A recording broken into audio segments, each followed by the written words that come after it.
Урматтуу кыргызстандыктар, урматтуу Жогорку Кеңештин депутаттары, анан урматсыз Нурлан Шакиев, урматтуу Facebook колдонуучулар, ушу кайрылуумду элге жеткизип койгон, Нурлан Шакиевке жеткизип коюун туура көргүлө.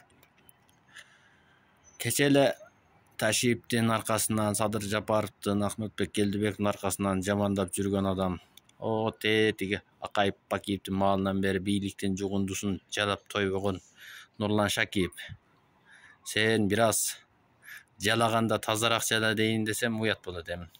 Бир аз адеби менен, жолу менен, туурасы менен не кылсаң, туура Адахамадымаровду мен деле колдобойм, бирок айткандары чындык айткан жерде чындыкты акты ак, караны кара деш керек. Ошого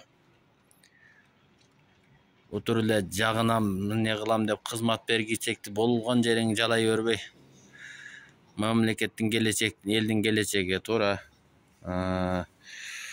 мен деле колдобойм Адахамадымаровду. Бирок айткандарында чындык бар, акыйкат бар, кээ бир сөздөрү туура. Регламентиңерди кабыл кылбай эшек такалап жүрөсүңөр. 9 ай өттү. Ол казинону кайра отуруп такалап болсо дагы не өткөздүңөр го.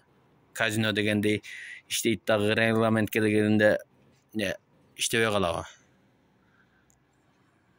Эркексиңерби, регламентиңерди кабыл кылгыла, болбосо тарап жоголгула. Керегиңер жок силерде казинону кабыл кылган депутаттардын.